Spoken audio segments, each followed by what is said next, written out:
was in December. That was in December and January. And then we had our first stakeholder meeting on May 4th. And since May 4th, 2020, we have met now 11 times, usually every month. And we understand that even during a pandemic, the work must not stop, because the transformation that the mayor promised as part of her transformative vision for revitalization must continue. We can't be held back by, factors, but we tried to make sure that we continue to engage, continue to plan, and continue to do the work necessary to bring about these changes that we're planning. And so the previous past plans that we studied in 2005, the Quality of Life Plan for Auburn Gresham, the updated plan in 2016 of Our Voices Together, and finally the kickoff meeting on 2019, all informed us that what was sought and desired in this particular community was clustering development around transit corridors. And so people back then, and still, as recent as 2019, we're still looking for revitalization of vacant lots, looking at how do we improve the density, circulation, make this a more walkable corridor, bring commercial, create jobs. And so our RFP that we drafted with all those insights in mind, that we released in August, we were able to capture one response in November.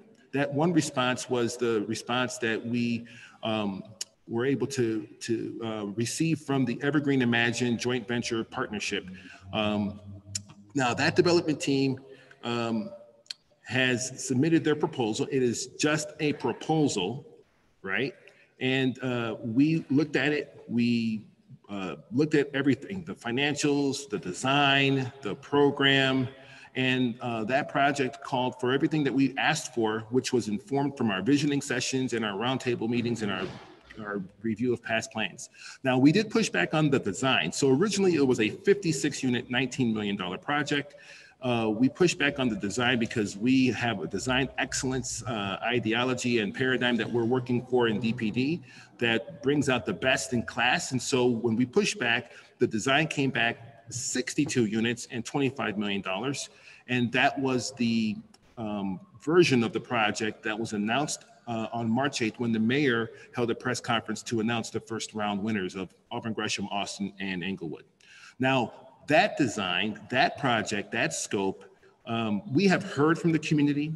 You have major voices known. And that's why we're here tonight in a series of 3 engagement opportunities for community to lend us your ear, speak vocally, broadly, boldly to exactly what you want to see in terms of development in this community. We have heard from hundreds of people, and we're here because we understand our engagement needs to be more robust. We're committed to that. The mayor has tasked us to do better, and that is why we're here. We're here to be more informed so that the project that ultimately gets decided on is shaped by the views and comments and remarks and input from you, the community. So that's where we're at today. A year later of engagement, we continue to meet and talk and host these unique forums that are designed to elevate your voice, give a platform to the community. And we understand that we are going to be better informed by working together in collaboration with not necessarily only the community, but specifically the residents and folks who are living right in the immediate vicinity of this target site. So that's where we are. Where we're going is we, again, are looking to build consensus on what exactly type of development this community wants to see. And once we get there together, we will then, again, vet that project internally and then hopefully move forward to a decision-making process that concludes with the transformation that not only the mayor has promised, but that this community deserves.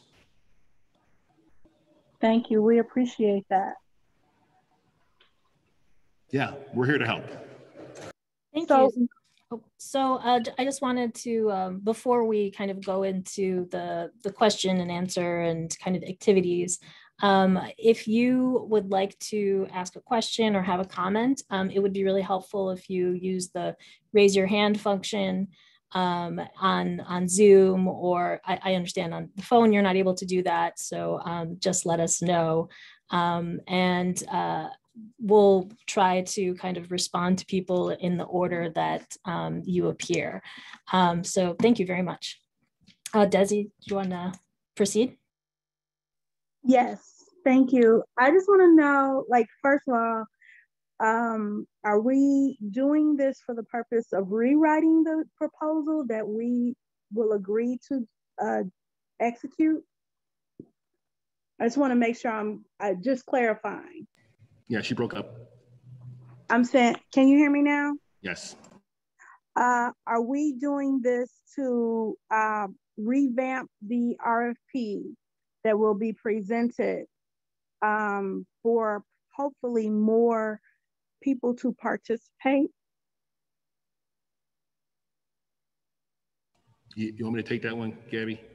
Yeah, so that's a great question, Desi. First and foremost, this is not a echo chamber. We want to make sure that we hear from community, residents, all the stakeholders, people in Auburn Gresham, to make sure that, again, we are better informed. It's easy to say that we may have missed some voices during the last year because of COVID and technology and the new reliance on the Zoom platform to engage. And so that's why we're here we're here live at Leo at our first in-person meeting to hear from the voices. And you should see the room. It's nice size group of people that are here tonight. But this is not a process where we want to greenlight what we think should happen. We want to make sure that we incorporate what the community is saying. Now, keep in mind, the development team has submitted a response to the RFP, version 1. We pushed back internally at DPD to get better design, version 2. Now we're here because we understand that the community spoke not only on March 25th at the roundtable that we held, but they also spoke very loudly on April 1st at the Alderman's 17th Ward Town Hall, and again on the May 13th roundtable where the Mayor Lightfoot herself was in attendance and listened and spoke to community directly and promised you all that we would engage better, have more of a robust connection so that we can actually get more data, input, and concerns and remarks and input from you all. So the third version that ultimately comes from this process, and this is a 3-event staged process starting tonight, will continue on Saturday, conclude on the 16th of June, and then we'll culminate on the June 24th roundtable, hopefully with some new suggestions and some ideas about where we can go from, how we can go forward with a project that works, because the option to do nothing is not an option. We must try to bring revitalization to this community, but it is going to happen with your input. So I encourage you, if you're not here tonight, to come out Saturday. Saturday may be more of an available time for folks, but come out Saturday to Foster Park and able to talk directly to the design team, the developers, as well as DPD and DOH staff, and talk about all the things that you guys are concerned about with respect to affordability, housing, commercial development, retail development, transformation. The total investment coming to Auburn Gresham is tremendous. And you all should be excited about the future of Auburn Gresham in the next 3 to 5 years. It's going to be a completely new place. But yes, we're here tonight to take your input and feedback. Okay, so something I'd like to suggest that I would like to see there. Number one, I think we've beat this dead horse that we do not want all that housing, but we would like to see some incubation space that will allow us to build our small business platform again. Because sometimes when small businesses are starting, they don't necessarily have the ability to afford space. So if we can do something similar to what I think it's the Sunshine Enterprise did on 59th Street, I think that would be very appropriate for our area, because if we want to expand our businesses, not just have big chains that don't really want to be here, but really build some small businesses that can be sustainable, I think that would be very helpful. We would like something for our young people. We've asked for community centers before, and maybe that's something we can do. We've presented that to the mayor to deal with for Calumet if they're not going to give us another school that we really could use, or at least put Leo in there, which we would appreciate greatly. And we would like to see some nice restaurants. I understand the chef who was at Blue 47, I think David Blackman, is opening up a restaurant in Inglewood, and we would like something similar replicated in Auburn Gresham. So those are some immediate things that come to mind that, you know, if I'm on the design team, that's what I would like to see. I just think our, I know our numbers and our income numbers, all of that is based on, you know, 2010 census. I'm thinking that it's going to be significantly different once the 2020 census come out. And so I think it's really prudent to begin to look for and bring in development that is going to reach the needs of, you know, the people who live here, and not the perceived opinion of who lives here. Because if someone does the math, we spend a lot of money out of our community because the things that we like aren't in our community.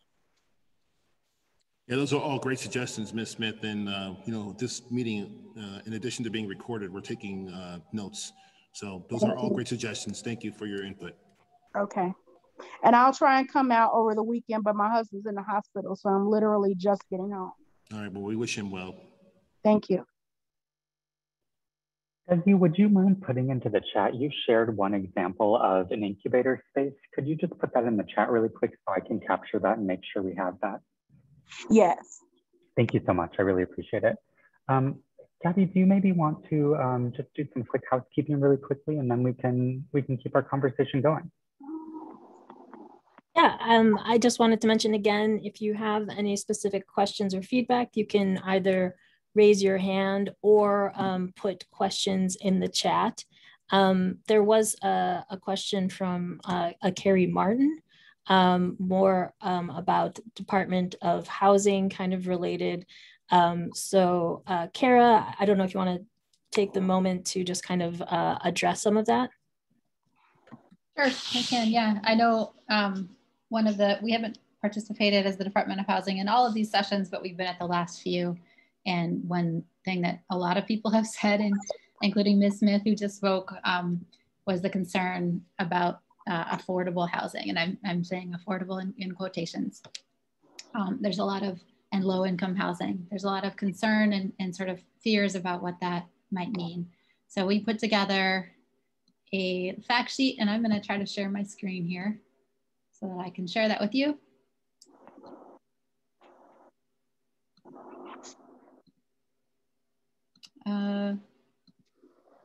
Okay.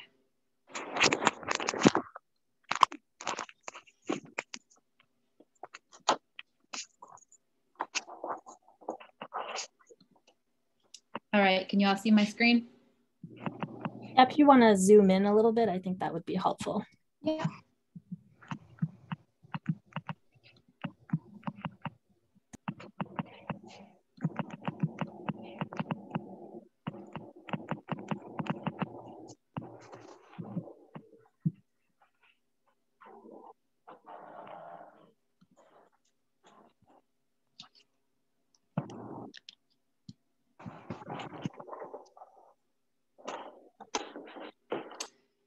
Sorry about that. I was just speaking with someone the other day that we've been doing this for a year and somehow we still can't quite get it together, but here we are. I think that one of the main questions is that we've heard is, will this bring, implied in the low income housing is, will this bring people in from other neighborhoods potentially? Will this drag down the property values of the people who are living in the neighborhood already? So we did a little digging into that. So in Auburn Gresham, and this is actually 2018 data. So to answer the concern about the 2010 census, these numbers are updated every year. So the average income in Auburn Gresham was roughly $35,000 in 2018. Now these units will be affordable because they get assistance from the city. They are not getting assistance, I want to clarify, from the CHA. So these are not CHA units. These are units that use one of the tools that the city has available to it. It's a federal tool. It's called the Low Income Housing Tax Credit, or LIHTC is the acronym.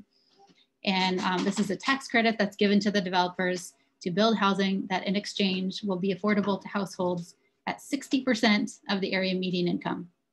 And what that translates into is people earning between $39,000 and $55,000 per year, depending on how many people are in their households. So what that income translates into is an income that actually is higher than what the average income in Auburn Gresham is. So these are not units that are low income units. These are units that are for working families, and the rents translate into roughly 900, depending on how many bedrooms, but the development, when it was originally proposed, had, I believe, 1, 2, and 3 bedrooms. Rents would range from $981 to $1,359 for those units. So that's rents that are approximately the rents that predominate already in Auburn Gresham. So these are essentially, in quotes again, market rate units, but they will be maintained as affordable for at least 30 years. So right now, their market rate, once your neighborhood begins to increase in value, if property values rise, which often is what happens when a development of this size potentially comes to the neighborhood and drives other economic development, those rents would stay affordable for 30 years. So even if the properties around it were rising in value, people earning between $40,000 and $55,000 could continue to live in those units. So that's one of the main points that we wanted to make, is that when we say low income, or we hear low income or affordable, that's not necessarily what these units are. They're working family units. And then the other question, which actually hasn't been raised yet, but I'm just gonna address it because I think it's a concern, whether it's voiced or not, is whether these developments will drive down the property values of the neighbors. And this is one that's dear to my heart. I own a home as well, and it's directly across from my house is a development that's being built that's going to have 120 units of affordable housing. So I've been hearing from a lot of my neighbors as well with concerns, similar concerns. So we did some digging again, and the data that are out there, and this is a study that was done just for LIHTC developments. So this was not CHA or public housing developments. This was just this tax credit that is the primary source tool that we use to build affordable housing at the city of Chicago. And where LIHTC buildings were built, especially closer to the development, so within 0.1 miles, property values increased by 6.5% after that development was placed in service. And placed in service means that it was rented, it was fully rented. They also showed that there were declines in crime and that the neighborhood elementary schools, the performance ratings increased. So these are not buildings that drive down the property neighborhood's value or quality, is what the data has shown. So I wanted to share those two things, and we can talk more about housing later, but just to kind of set the context. And I will stop sharing this, but welcome more questions now or later.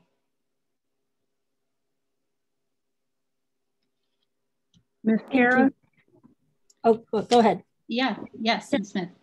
Can we just, I mean, I don't think we're hashing through whether or not we want low income or not. What we do not want are rentals. So when we speak of what has made Auburn Gresham unique and very stable, we have been a very stable area until a lot of people got pushed out of other communities because they were no longer affordable for them,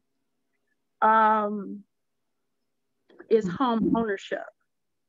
So the residents of Auburn Gresham, we want you to build houses on the vacant land. So if we can work together to do that, then we're more open.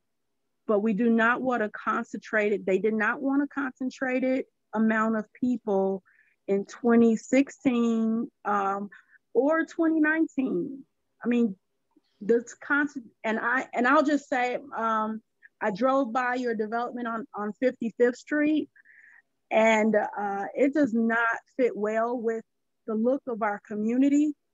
And, you know, we had this big discussion with our aldermen when they wanted to put the Home Depot and all of that. And we want the development, but you do have to help us around the traffic and the parking. And so, you know, it's like when you come up with these great ideas, which we appreciate, you have to account for the increased traffic jams. You guys have added in all these bike lanes. So where we had 2 lanes, we barely have 1 lane. So, you know, all these different factors are not being addressed.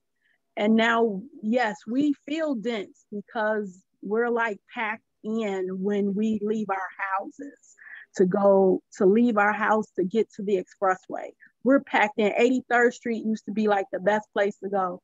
But now 87th, 83rd, and 79th are all packed thoroughfare. So we don't want any more rentals.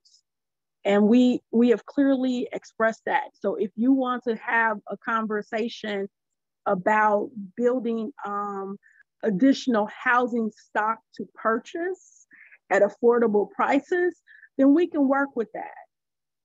But we don't want any more. We don't want more rentals for the sake of rentals. Well, I will say 2 things. And I hear you on that. So our tools, however, are geared towards rental. So, so the first thing though, is just the location of this site being as close as it is to where the metro station is being constructed is a site that the city looks at as a prime site for equitable transit-oriented development, ETOD, because it's walkable to the train, where it would make sense to put a little more density, like this project is proposing. So that's just the background of the rationale why this site was looked at for more density. And then in terms of the practicality of building the for sale units, for sale is just a lot more expensive to develop. So you either need to have the market there. If it's going to be new construction, you need to have a market that will support prices that will cover the cost of construction, which at this point, they probably don't. If you don't have that, you need the city, you need to have a source of funding for the city to be able to subsidize those units. And we just did a little back of the envelope math, and there would need to be at least $100,000 subsidy for each for sale unit that were constructed. And well, can you do something like what they're doing over in Beverly Ridge? So like a portion of their development is affordable housing, and they're all under $200,000. Yes, we could, but again, that just takes a lot of subsidy from the city. And it typically is done at a lot smaller scale. So I think there are plans, and Patrick maybe can speak to this a little more if he's still on, but I think within sort of the scope of the plan, there were plans to do for sale at some point in the redevelopment of the neighborhood. But at this point, we don't have the subsidy to fund that. So the question is, why did you look at housing versus commercial business? Patrick, I think that if you're still on, that might be something that you want to discuss, or Ryan. I'm going to let Patrick take that one, but just give him 20 seconds. Okay. And I'm going to put. Hi. Oh, go ahead, Patrick. No, I'm sorry. I missed the question though. What's the concern? Sorry, everybody. The question was, why did this project develop around, the ideas kind of come around housing versus other commercial opportunities instead? That's a great question. Who asked that question, if I may, so I can, This is Rhea. Rhea Steele. Hey, Rhea. I asked the question. Hi. How are you? I'm fine. Thank you for joining us tonight on Zoom. And That's a great question. Thank you for asking, because I'm sure other folks have probably a shared need for an opinion on that. So the site, as you all might know, and for those of you who don't, I'm happy to share with you, this site is only 23,000 acres, or sorry, 23,000 square feet, 23,000 square feet. So it's really not sizable for a standalone grocery store. We have sites in the community that are bigger that would maybe offer a different type of project because of No, Patrick, you froze up for me. why this site Right is focused on housing, but it also includes commercial. And I think we need to. Can you all hear me? Can you all hear me? I can hear you now. Yeah. Okay, sorry, just got to sign. My internet is unstable. All right, so this site, this project, this proposal calls for commercial and actually responded to the proposal and actually included commercial in the design. The commercial component to the most recent version of this proposal has over 5,000 square feet of commercial space on the ground floor. And it does include residential units above. So I don't know if I answered your question, Ria, exactly to the letter, but you're asking why that type of project. Again, the goal of this particular site, because it's in conjunction, like we wanted to develop off of the Healthy Lifestyle Hub, right? As well as factor in that you have a new metro station coming, which is just within like 5 or 6 minutes of a walking distance to this location. Remember, the goal of the department and this initiative is to cluster development around transit. And so we have that. We also have the legitimacy of past plans that have stated that affordable housing development along the corridor that includes retail is something that has been repeated in the 2005, 2016, as well as in our 2019 exercise, where we kicked off this initiative. And so we feel as if the site offers exactly what the community has been asking for over 15 years in terms of redeveloping this location. And finally, this site has been vacant for nearly 22 years. And everybody who lives around here has driven past this site. You guys some of you live around the corner, on the 7700 block. And so you all know this site has been vacant. We have got to transform it. It makes sense given that the Healthy Lifestyle Hub is being an adaptive reuse across the street. It's going to bring commercial. It's going to bring much needed healthcare services. And unfortunately, we just lost CVS. We just lost Bank of America. We also just lost Save-A-Lot. So we have lost significant retail and business opportunity in this community, right here in this corridor. And so, this is, I think, a good first step in order to try to bring some of the other retail that will come as a result of more people moving into this community or, relocating and having that access, as well as, commercial on the ground floor. So we feel this is a premium site for that. So hi, this is Rhea again, just if I may. So I know that you've referenced a 2005 plan, but there have been additional plans that have come since then. And my understanding in the research that we have done is the comments that were made regarding the housing from the 2005 plan were actually, there were projects that did happen to answer that particular issue. One of the concerns that we have additionally to that is, we've already talked about the density, but parking is an issue for the Healthy Hub and for the residents around there. And there's some other things that you probably can't address in this meeting tonight, but my concern is bringing residents in additional density, and the retail units are not necessarily going to address the plight of the businesses that have left. I understand that that's not totally, the city's issue. There's some other things that need to happen with that as far as people stealing and the laws that are happening in the state, where, that's not being addressed. So it's not just one thing that's going to address that issue as to why the businesses are leaving. Yeah, you bring up great points. Thank you. Yeah, thank you. I think this is a good point to transition over to kind of the exercise that Ryan was going to walk us through, which is a bit of a visioning and mapping of the corridor as a whole. And, you know, we would love to hear input from this group in terms of what are other things that you would like to see. And Ryan will share his screen and he can, he'll bring up a map of the area and we can start putting notes on there overall. Can I just ask one more thing? I apologize and we'll go to that. But Patrick, I did want to note that there is commercial that I understand that's identified for the housing project, but it's a lounge. It's a restaurant lounge.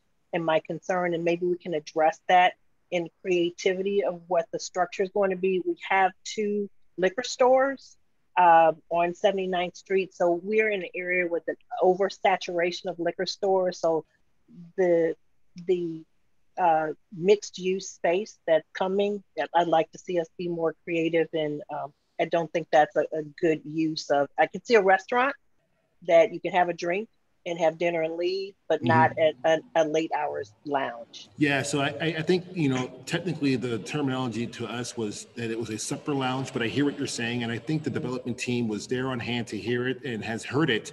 And so in this exercise, your input there on that particular note is heard by me. And we'll make sure that the development team, by proxy of this session being recorded here, will also be reaffirmed that we should also be considering some alternative commercial space uses on the ground floor of this project. Should it remain in its current form? So again, you know, we're here to hear exactly what you guys think about what should happen at this site. Knowing that the city is committed to redeveloping this location for something that will transform this neighborhood and bring jobs, bring commercial and retail, but also, you know, address the housing.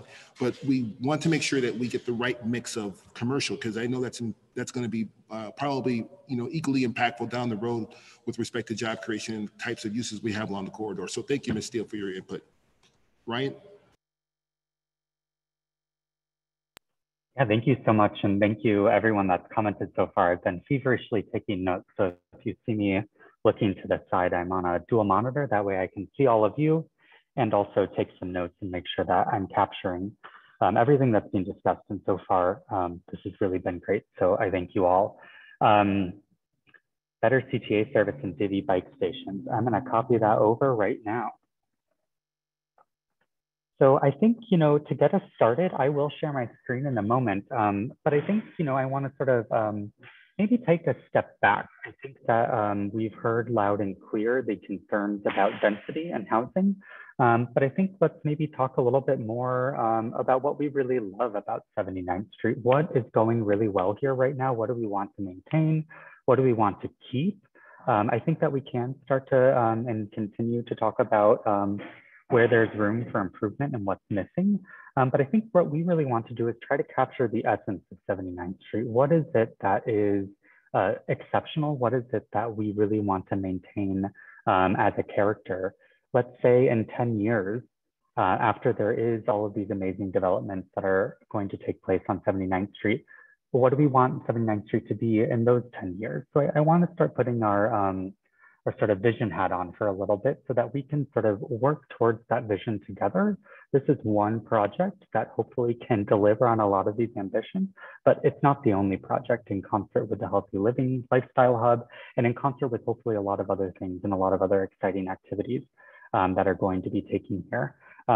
So I'm going to be noting here on the map, but as we get the conversation going, I may share my screen again, just so that we can see it happening. And it looks like maybe Elijah has his hand up.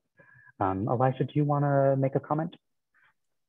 Actually, Ryan, thank you. I appreciate that. I have 2 questions to ask. In one of the slides, I believe Kara shared with us, she mentioned that there's 120,000 shortage of affordable housing in the city of Chicago. What % of that shortage exists in the Auburn Gresham community? Second question, has anyone conducted a study to demonstrate that there's an excess demand for affordable housing of the type that the developers envision exist in Auburn Gresham community? So those are my two questions. Because if there is not an excess demand for housing, then one might want to reconsider what we're trying to do on 79th Street between Peoria and Green. Because there's a lot of housing stock in that community that is in desperate need of repair. And so let's concentrate on repairing some of that housing stock and see where, and take an inventory as to where we at. And I endorse putting a significant amount of commercial space on 79th Street to sort of resurrect what 79th Street used to look like in the 70s, in the early 70s. Because as you guys know, 79th Street was a booming commercial strip. Yes, it had a lot of housing on 79th Street, but it had a lot of commercial activity there. And I think that's what that many of the residents are certainly looking for is, you know, putting a little bit more commercial activity on 79th Street as opposed to a significant amount of housing. So those are my comments. I'm just gonna speak to the first question that you had, which is a really good question. That was a note that there was 120,000 unit shortage, and that's a citywide shortage. So obviously Auburn Gresham shouldn't be bearing the brunt of addressing that shortage. It's a citywide issue. Then one data point that might speak to this is, so the naturally occurring affordable housing is housing that's affordable to people earning the average income in the city, in the area. And in Auburn Gresham, 47% of rental units were naturally occurring affordable. So that implies that the other 53%, if my math is right, are not affordable, are not naturally affordable. So that speaks a little bit to your question, is that it's not a huge affordability issue, but there is an affordability issue. The other thing is the median sales price was 135,000, and these always look a little lower than what they feel like they are. But in 2020, the median sales price was 135. But even if we look at the average income, which was roughly 38,000, a household earning 38,000 would have a hard time affording a house even at 135. So it's not a huge issue, but there is some affordability concerns in the neighborhood. So that speaks to at least part of the question, of the points you made and the insights you had. Okay, excuse me if I offend anyone here.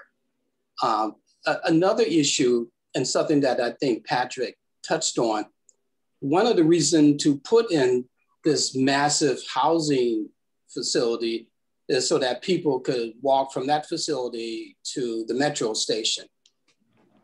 Has anyone done a study to suggest what fraction of people who live in affordable housing actually take the metro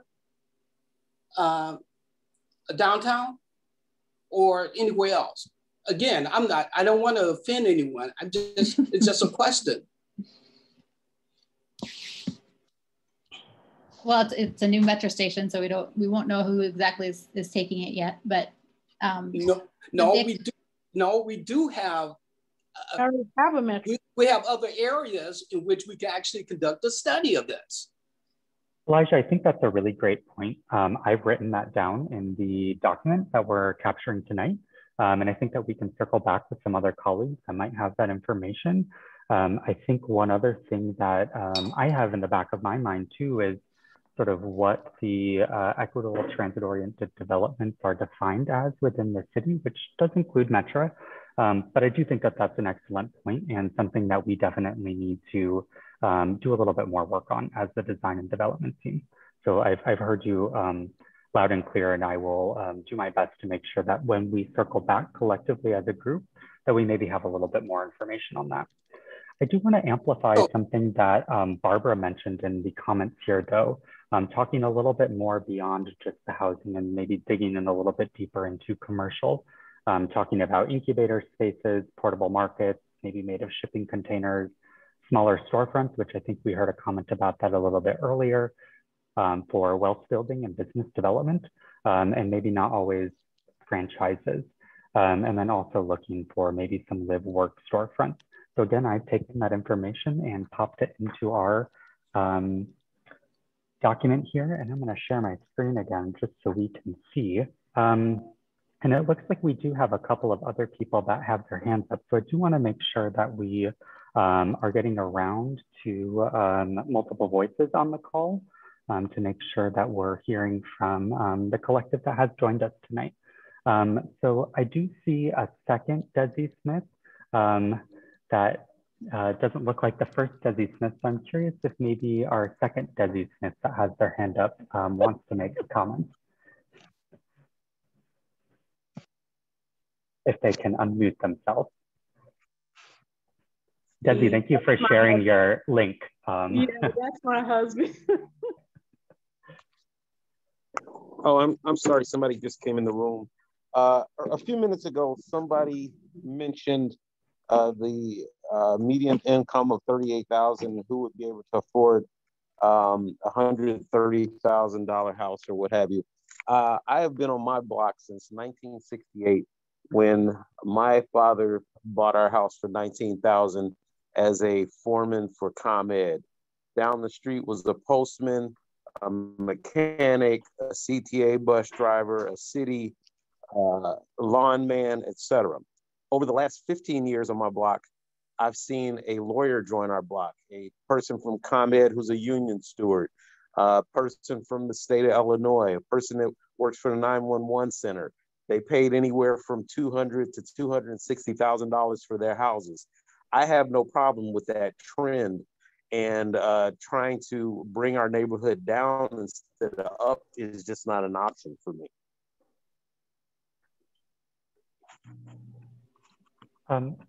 If you could just maybe summarize that again quickly for me so that I can capture it in the comments here.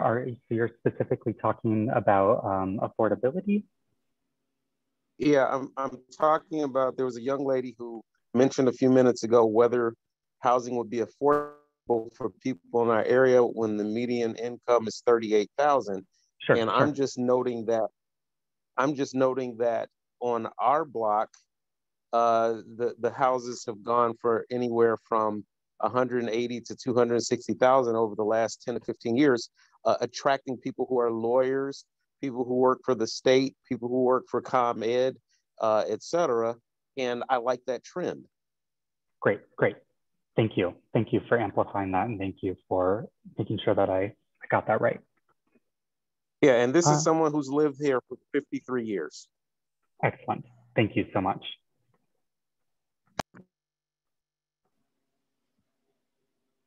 I see someone by the name of Q that has their hand up. Hello, can you hear me? Yeah, we can. Hi. Hello, everyone. Okay, I'm listening to all of the housing and development, affordability and everything, but due to the type of citizens that we have in our neighborhood, I haven't heard anyone mention anything for the seniors. I mean, we're steady trying to bring in these businesses, extra housing, but we have nothing that's sustainable for the residents that are already there. I haven't heard anyone mention anything about ways that will curb this crime. I haven't heard anything that will bring the seniors out of their homes so that they can have somewhere to come and sit outside and enjoy maybe an aqua aerobics class. We have no community centers, and we're just looking at all this extra stuff to bring in, but there's nothing. What's there to keep the citizens there? What we don't have anything to do in our communities. We don't have a community center. What park do we have? Where can we go to a park where people aren't hanging out, smoking and drinking and leaving their glass beer bottles? I mean, I don't know if this has anything to do with what we're doing here, but if we can't sustain what we have right now And now we're talking about another development. How do we know that's going to stay clean? Is someone going to get out there and pick up those bottles, that garbage? I mean, it's just, this is a lot to take in, where we're trying to add more people to an area in the city that, to me, it looks like everybody's lost control of it. So instead of fixing the problem that's already there, we're just going to keep adding to it. Oh, maybe this will make it better. Oh, this looks new, so this will make it look better. But is it making it better? And I just feel, you know, it's nice to be able to sit in your backyard, but the seniors are tired of being at home. They want to come out. But we have nothing in Auburn Gresham that's catering to the seniors, where they can come out and actually enjoy sitting outside with a friend. What parks do we have where they can come out and feel safe? Can we talk about safety first? I love my house, and I'm trying to stay in Auburn Gresham, but if things can't get better, yeah, I do want to leave. And if I could pick up my house and have a big old airplane, carry it somewhere else, I do that because I love my house. And I want to continue to love my neighborhood. But I don't see anyone trying to fix what's currently going on in the area. But they're adding to. I think Is those that are in the budget? I think those are all really excellent points. And I'm just curious, you know, what types of businesses or centers do you think would be of interest to the residents you're talking about, that they would enjoy, you know, coming to or sharing with their friends? Okay, well, one place, I know there was Mathers on 83rd, and now that's gone. But there's a place that a young lady, I don't know the name, I can't get that information, but it's up north. And, you know, yeah, we do have people with mental illness and different things, but sometimes even that working mother, that working single mother, when she comes in from work, the kids hit her right at the door. Okay, she wants to go for a walk. Okay, let me debrief, I need to go for a walk. And they opened up, it's just a place that has couches, it has a juice bar, they have tables, and any of the residents in the area can just come in and sit down and debrief. It's air conditioned. They can meet other people there. They set up little areas and rooms where people can just come and meet. But it caters to those people who felt that they could only stay in their homes. And now, since that place is open, it's a revolving door. Not only for the single mothers in the area, but also for the seniors now who come out earlier in the day. They'll come and sit at the juice bar, and they'll have a coffee, something that morning, danishes, and then they'll just sit there and meet up with their neighbors, and then after that, they go home. Then the next wave comes in. And it's proven to be pretty successful because the people who come in, at first, they didn't have anywhere to go. And that's just space. And we do have space on 79th Street.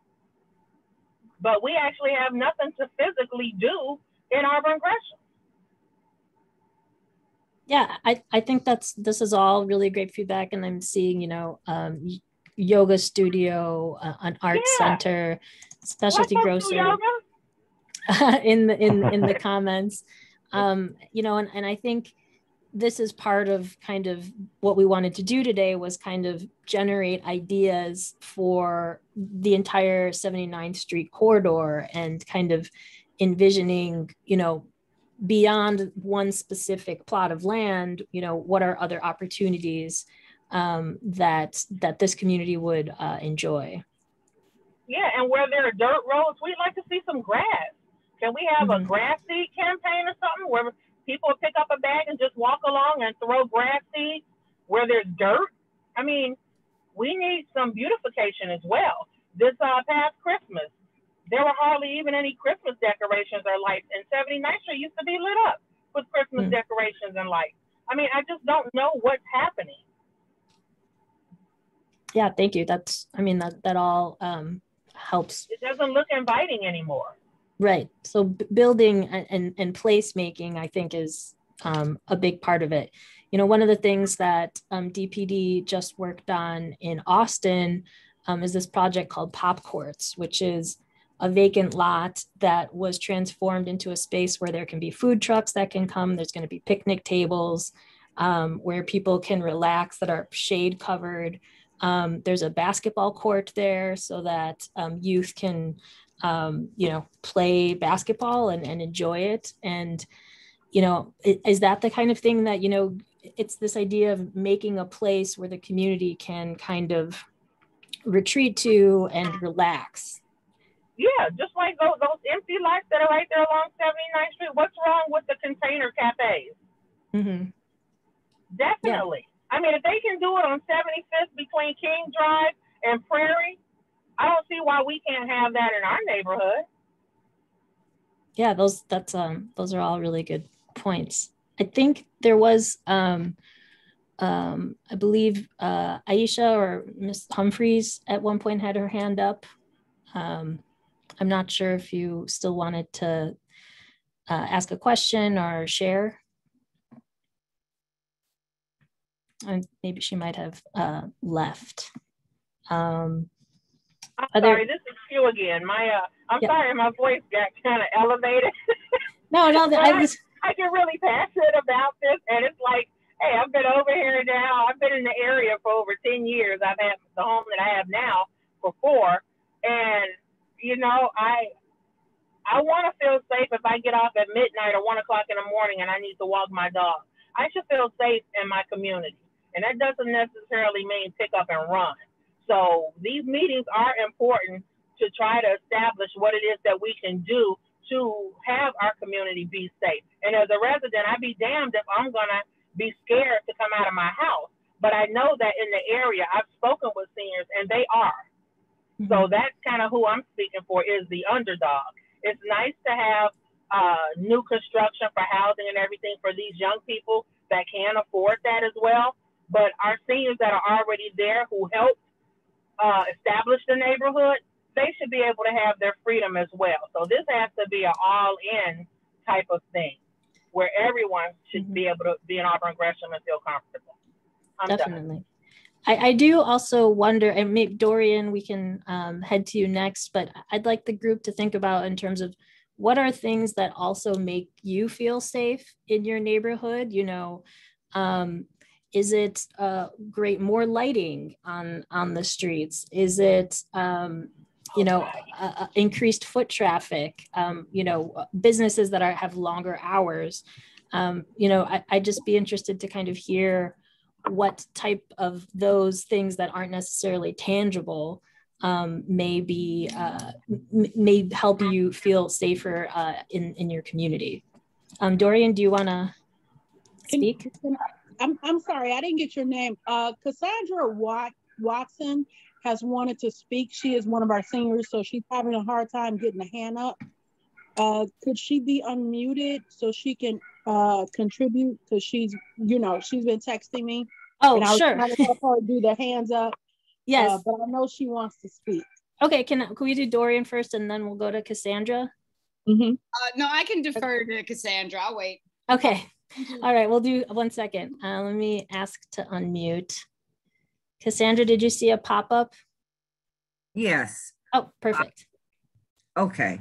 I think that we have heard a very large selection of ideas to better our community. My concern is this: if there has only been one RFP, has the city already decided that there is going to be this kind of housing? So are we wasting our time even giving you this information? If there definitely is going to be, pursuant to this RFP, this dense increase in housing, then why are we going through this process? Do you understand what I'm saying? Is there anyone that understands what I'm saying? Yes, Ryan, is that something you want to address a little? I would defer to Patrick on specifically the questions about the density of housing necessarily. I think that we from the design side and the development side, we are hearing loud and clear that that level of density is not of interest potentially. So we're really interested in maybe de-densifying the site itself, and that may look a little bit different. I've heard a couple of suggestions today about home ownership and rentals that we'll bring back to our colleagues on the development side of things. I can't say with any certainty, unfortunately, from that side what the city's strategy is. And I think that this is a broader strategy among all of the 12 corridors and all of the sort of communities that Invest Southwest is taking place within right now. I will say too that, you know, from a design perspective and from a planning perspective that I bring to the table, I certainly don't live in Auburn Gresham, and I recognize that and want to state that very clearly. But I do see that there has been, and I think you mentioned it really greatly earlier, sort of some of the concerns that we have. So I think we sort of have to take this from, can we begin to work on these things in small, palatable sizes? Because I think if we make the challenge too big for ourselves, we might be setting ourselves up for failure. And my aspiration for the corridor is that this and the Healthy Lifestyle Hub are not the only things that are going to happen in the next 5 or 10 years. That there's going to be a groundswell of interest and a groundswell of community-driven development. And I'm hoping, and I think that it's the city's ambition that this project will help set the stage for that, to help sort of shine a spotlight and renew that interest, to bring back the life and vitality that everyone has been mentioning on this call that was Auburn Gresham in the 70s and 80s, that sense of synergy, energy, safety, and community. So that's not an answer to your question, unfortunately, but I have written it down, and we'll make sure that that is communicated back to all of you with a level of certainty or a little bit more clarity. So your RFP, your architectural designs, are they going to be modified with some of the suggestions that we are making? Yes. So that is what we're here with today, is to listen very intently and intensely, to listen to some of the programming suggestions that you're talking about. One of our things from the architecture team that we've been talking a lot about is a community center, is the arts center. So we're here for you. We're here to help defend and amplify those comments. And architecturally speaking, design speaking, we're definitely sort of starting over again. And sort of very clearly trying to make sure that we're designing with you and not at you. Well, praise the Lord for that. Thank you. Thank you. Dorian, did you want to add anything? Yes, I did. Hello, everybody. My name is Dorian Sylvain, and I actually kind of wanted to introduce myself a little bit and then just make a few comments, because I have been listening for many months to a lot of these conversations. And I got to tell you, I just really enjoy what's going on tonight. But last year, the mayor, as part of her Invest Southwest, had put out a call for artists to work as artists in residence within communities in this Invest Southwest umbrella, under this Invest Southwest umbrella. And I was selected as the artist in residence for Auburn Gresham. I have not had an opportunity to meet many of the residents, but I have been quietly kind of working and building relationships in the neighborhood. And part of the intent of the artist in residence was about really working kind of on the ground with community, building new relationships, and kind of infusing some arts programming, arts projects such as murals, in response to what the community is interested in having. Just a tiny bit, I'm a muralist. I have been working, I grew up in South Shore. I've lived there for 5 decades. We moved there. My family moved in 1964. And so many things that you're talking about tonight, I understand, because these were part of our struggles in South Shore in the 60s, 70s, the white flight, the disinvestment, the blight, the becoming a food desert. And so I think what I'm hearing fundamentally is this question of quality of life. And I just wanted to introduce myself and just say that I am really excited because a lot of things that I hear about Auburn Gresham in the conversations I've been having are really very exciting. There's a lot of stuff that is starting to bubble up. And this is certainly a huge issue that's on the table tonight. But I think that the optimism in terms of the development of the community, in terms of trying to address some of these quality of life issues, particularly our youth, particularly our seniors. I'm hoping as an artist and as an ally that there may be some things on the ground level that I am able to help bridge in this process of Auburn Gresham kind of having I would almost consider it a rebirth. I just hear so many wonderful things that are bubbling up. I'm currently working very closely with the Thurgood Marshall Library, and we're planning to have some projects and some events this summer. And so I'm really looking forward to meeting everybody. But I guess I just wanted to stay optimistic. I think a lot of good things are in store for Auburn Gresham. And as a lifelong active member of the South Shore neighborhood, I understand and feel what you guys are saying, your frustration, but more importantly, it's your vision that I'm kind of hearing, and I'm trying to tap into that energy. So I just felt compelled tonight to, put my video on and say hello to everybody and just try to be a bit of a cheerleader. So I guess with that, I'll just say I look forward to meeting more of you and, looking forward to this summer.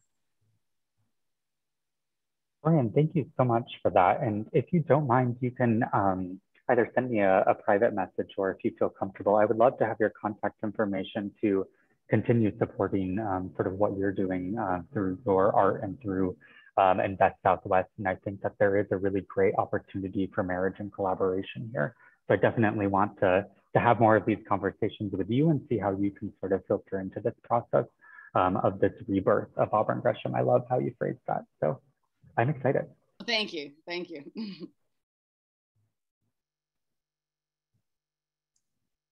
Great. Were there other folks who may not have had a chance to speak yet, who wanted to add anything to our conversation?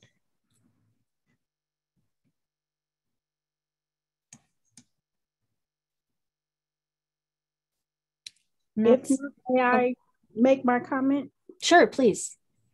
I heard some really great things, and I'm glad that, we have this opportunity to speak, and I'm, hoping very seriously, Ryan, that you are going to help to, improve the communication between the city and our communities.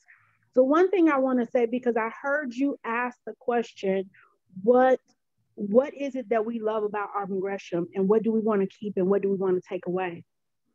So we love our area is very family oriented. Okay. I think too often, and I used to work for the board, so I understand how things work in the city of Chicago. And I've worked on projects with the city of Chicago in the technology department. So I kind of know how things work. It's normally kind of top down. But I believe the best projects are where you actually have a conversation with the people who you're going to impact. And Auburn Gresham is definitely very family oriented. And we have been stable for so long because people live in these homes for 40 and 50 years. Okay. So if we can do some things to increase the walkability, we're open to that. But you cannot change our community around a metro train that we don't take. Okay? The average person in Auburn Gresham takes the red line. And they may have increased the metro because a lot of people got a little nervous, especially during COVID. But on average, we either drive or take the red line, okay? Because people don't want to spend that much money on a metro. Just let's be honest, okay?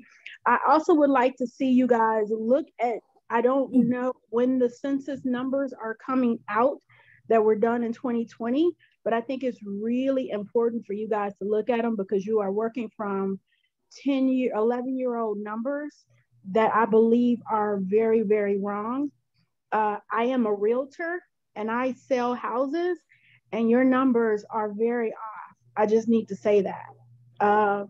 If I could find a house in a reasonable area for $135,000, I would sing happy joy right now, but that's not even a realistic number, okay? So finding affordable housing to purchase is more valuable. I just want to reiterate that, not sticking on it, but that would be more valuable to our community if we even have to discuss housing. Prefer not to do housing, just really prefer to help build our communities with business owners. The incubation center that I sent to Ryan or sent to the whole group from Sunshine, they have two elements, not only the businesses, but they're also doing, they're building developers to deal with the plighted buildings in the area, okay? That's what we need. We need those two pieces to really help to combat the issues that we are dealing with on a daily basis. So although we like not all, some of the ideas from the north side, this is not the north side. We do not like density. That's why we don't live on the north side. We like to park in front of our houses, and we don't like to fight over parking spaces. That's the south side. So that's all I want to add. So that's what I like to keep. The ability to park. I like more walkability. We like companies that people who live in a neighborhood. We got this great little cafe called Afro Joe. I just found out they live on the block that we own a 2-flat on. And they are amazing, a place of excellence. That's the level of excellence we would like to see in our community. So if you guys are our partner, that is what we're doing. Okay? Thank you so much. I'm done talking. Thank you, Desi. And that is one of the places that has been on my list to go to is Afro Joe's. So I'm glad that you're singing their praises. Yes, they are wonderful and the food is delicious. You can catch me there on Saturday. This is cute again. We can have a meeting there. There we go. Yeah, let's do it. Mr. Ryan, is it gone? Yeah. Okay, so with you being an architect, I'm just questioning, since we have this big building in Auburn Gresham, the Calumet High School, I came upon some loft apartments that was made out of a school on 41st in Michigan. Okay. Why is it that must be a new development? Why can't the building that's already standing at Calumet High School be turned into loft apartments, condos, affordable housing, whatever you want to call it, such as it is on 4101 South Michigan Avenue? Since it's already a standing building, they just kind of did some work to it because it was a homeless man shelter. So the water is good. I'm just curious to the, the city's planning department. Did anybody think about that? Or maybe was that something tossed around? You know, I'm not sure. I'd have to ask Patrick that, but I have definitely noted it down. And I think just one thing to reiterate is that we are looking at the entire 79th Street corridor and trying to collect ideas for not just one specific plot, but for the whole area. So, you know, I think that's something that I can take back to our planning team to discuss a little bit more. I'm sorry, I don't have an answer for you immediately. I actually just started with the Department of Planning in February, so I am new to this process. But I will definitely relay that idea. Okay, thank you. Yeah, Hugh, thanks for sharing that thought. And with a lot of conversations that are going on right now, and I would offer to say that the climate crisis is an existential crisis that we all need to think about. That retrofitting and rehabilitating existing structures should be sort of top of our priorities. So I'm there with you in that commitment. And I have definitely made a note here to say, are there any existing buildings within the corridor that might be ready for an opportunity for some rehabilitation and a new life, a new lease on life, like we all wish to have sometimes. Okay, thank you. Yeah, thank you for sharing your thoughts. I really appreciate it.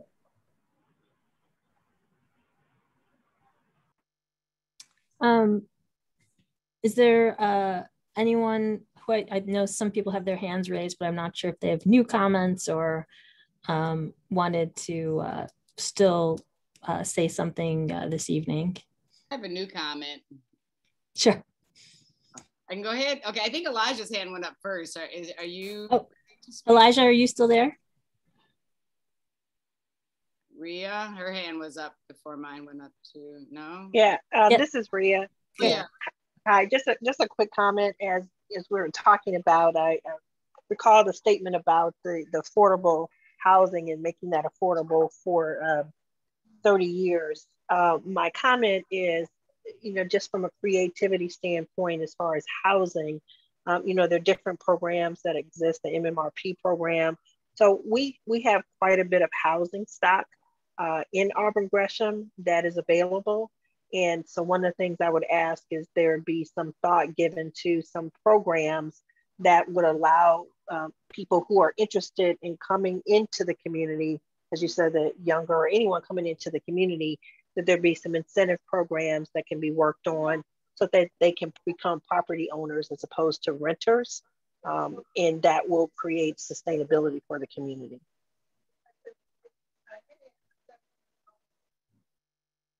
Thank you. Yes, we will share that as well. Dorian, did you want to? I wanted to make a comment to, again, sorry, it's me again, but the idea that, community development, we all recognize happens on various tracks simultaneously. And I know that tonight the real conversation is about the housing proposal that is on 79th. But when you were talking about Cafe Joe's, I again was compelled to turn on my video and just say that I think one of the things that we as community stakeholders often are grappling with is how do we create development from the ground up.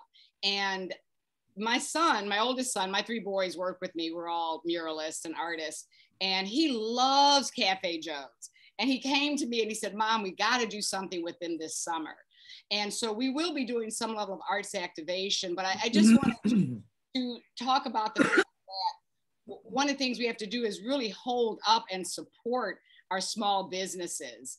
And I think that was a great example of a great business that's already there. How do we support it? How do we collaborate with them? And how do we reproduce them? And so I'm hoping that becomes part of our conversation too. How do we grow what we already have? And I love the question earlier, which is what is it about 79th Street that we love so much? And what is it that we want to maintain and retain or rebuild? And when you said Cafe Joe's, my head just went right off. It's like, yeah, that's definitely one of the businesses that I think is an example of what we love about that neighborhood. So yeah, I'm very excited about that collaboration. Thank you. So let me give you another example of a business that's on 79th Street as opposed to Halsted. My name is Elijah Brewer. We have a cafe at 1008 West 79th Street called Brewer Coffee and Custard. And we serve premier custard and Italian ice. And so I couldn't help but feel obligated to mention to you, in addition to Afro Joe's, we've been there a lot longer than Afro Joe's. So I know this is a self-serving advertising on my part, but I couldn't help myself. So excuse me. Both are really wonderful, I must say. I'm gonna be calling you. Yeah. Yeah, Well, after Afro Joe's, I'm going to get custard. Yes, It's going to be a busy Saturday. Crystalline, did you want to go next? And sorry, I'm trying to type at the same time as taking notes. Oh, I do apologize. I do quickly just want to mention, as Dorian had mentioned about having events at Afro Joe's, I have hosted a couple of events there at Brewer Coffee, Cafe and Custard, and I've also patronized Afro Joe's. So it's exciting to have both establishments. I have more interaction with the brewers, and it is a wonderful place, and it's great that we now have also Afro Joe's in the area. Thank you. Were there any other people who wanted to make a comment or share something? Hello, can you hear me? I can hear a voice. I'm not sure. Okay, Crystalline is my daughter. We're here together. Oh, okay, great. Yes. That's why you're hearing like that. Thank you for this meeting. I had about 3 or 4 things. I'll just say them quickly. Mr. Brewer, your statement to me was not self-serving because it's what's needed. What you have is what's needed. It's a wonderful cafe. You and your wife, and I think he has sometimes some of his family working in there, and it's just a nice place to go. Okay, that's one point. Secondly, I know that your staff up there, you all are saying you want ideas. I'm sure you've gotten a lot of ideas in writing from the neighborhood. So, you know, yes, it's nice to have this meeting, but what about all the ideas you've gotten in writing already? So, you know, and thirdly, I don't know, I know one of the items that we have put in writing is a green space, such as, for those in the neighborhood know what I'm talking about, one by Racine. Just a lovely, cool out green space. The fourth thing, the idea of this 62 unit building, I think it's been reiterated. Where are the children going to play? Okay? And again, the park. So I'll let it go. That's Helen Sheridan. Thank you, Helen. We appreciate those comments. I, you know, as I mentioned, I am new with the Department of Planning Development, so a lot of what I've been doing is kind of catching up on these projects, and you know, as they kicked off in December 2019, so I know that there's been a lot of conversations since then. But I think what we're trying to do right now is, you know, it's possible that you know, with COVID-19 and what's happened in 2020, that priorities may have changed and shifted, I think, in the past year. And so these conversations and the open house that's going to be happening on Saturday really give us a chance to kind of regroup and reprioritize kind of what is the feedback that we're getting. Is it still, you know, because if we got comments over a year and a half ago, we want to confirm with the community that these are still the priorities that you're looking for. So these touch bases have been really beneficial from that perspective for our group. And also, you know, with any creative project, once you present a proposal at the beginning, it is the feedback and the conversation that follows that really refines a proposal and moves it into something that can be productive and useful for the community. So I know you probably have heard a lot from us and had these conversations about planning in the past, but I think doing this right now is very beneficial to all of us. And we really appreciate everyone's time who have spent with us today on this conversation. And I will say, as a design team, we're sort of newly entering into this conversation. So we're respecting our learning curve and trying to create as open of a process as possible to make sure that we are fully representing the interests of the community. So I've worked with Patrick to get all the information that he's collected over the last year and a half and have been sifting through all of that to help inform the conversations that we're having tonight and to start to really coalesce all of these different information points. We have all these data points that are coming in, and really where we're positioned as the design team is to try to take all of these data points and begin to make some architecture out of it in collection and in concert with all of you on this call, the ones that are in the auditorium down the hall, and also with our development team. So we're here listening with as wide of ears as I can get. My ears are kind of small, but we're really excited to continue to hear the themes that are being said and to continue to learn as much as we can. And Ryan, did you want to mention about the survey? I think yeah, sure. I popped that into the chat. So, you know, there are these couple of meetings that we're trying to do, but we also recognize that some people can't make it out to the meeting.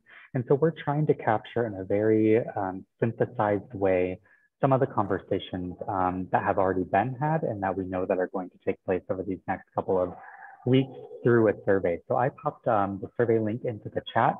And this is also just another way for us to begin to quantify some of this data. What we're talking about tonight is very anecdotal, is very experiential, and that has a lot of value as a designer. But we also want to begin to quantify some of this too, so that we can all collectively come together, talk about pros, talk about cons, and begin to roll up our sleeves and find solutions. So that survey is in there. It will be open for the next about 2 weeks. If it needs to be open longer, we are certainly open to that, keeping it open. And we want to make sure that this is as inclusive as a process as possible. One recognition that I have as a designer is that not everyone communicates in the same way. Not everyone feels as confident on a call like this, sharing their thoughts. So we want to give everyone an opportunity to express their thoughts, express their opinions, express the things that they're excited and frustrated by in a format and hopefully and in a forum that they feel comfortable in and that they can bring some pride to the conversation and feel like they contributed. Thank you. Q, did you still want to add something? I see your hand is still up. I'm not sure if. Oh, I'm sorry. No, I didn't. Let me see. How do I take my hand down? Oh, that's okay. Lower hand. Okay. Thank you. Good. Thank you. So I just wanted to just check in to see if there's anyone who wanted to add any additional closing comments. You know, we really want to respect your time here and really appreciate everyone who's joined us so far.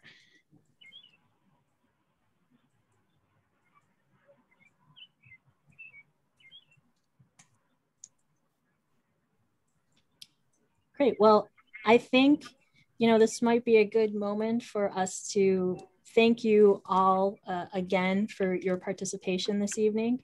To remind you that there will be another in-person open house on Saturday at Foster Gymnasium. Let me double check the times on that. Do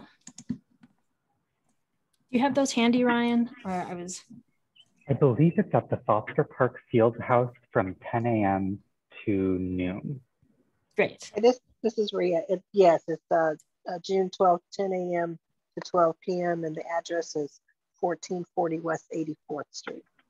Excellent. Thanks for tag teaming, Rhea. Thank you. I appreciate it. I have a lot of windows open right now, Yeah, trying to navigate through them all. And we will have another meeting on June 16th. I believe that we're still trying to confirm a location for that meeting. Yeah, we're working with the Greater Auburn Gresham Development Corporation to identify an additional location, potentially in an unused storefront or somewhere that is common ground for us all to come together, report back on these conversations, and then also begin rolling up our sleeves to do some of the work to really begin moving this process forward. Great. And then on the 24th, we will have the community roundtable, which will be a all virtual event that you are all invited to attend. Since you registered to join this meeting, I believe we have your email information. But if you have other, contacts or friends or family that would like to join, please email dpd@cityofchicago.org, and we can add you to the email list for that event and kind of catch you up on things that are going to be coming up this month. So dpd@cityofchicago.org you can send any questions there, anything else that you would like us to follow up with. My department, the communications department, gets that email, so we can forward it on to Ryan if you have a question for him, or anyone else on our team. So again, thank you so much for spending your evening with us on a beautiful summer evening. This has been a really valuable discussion, and we hope that we'll continue to see you throughout the rest of the month. All right, thank you. Thank you, everyone. Thanks, everyone. Bye. Thank you. Thank you.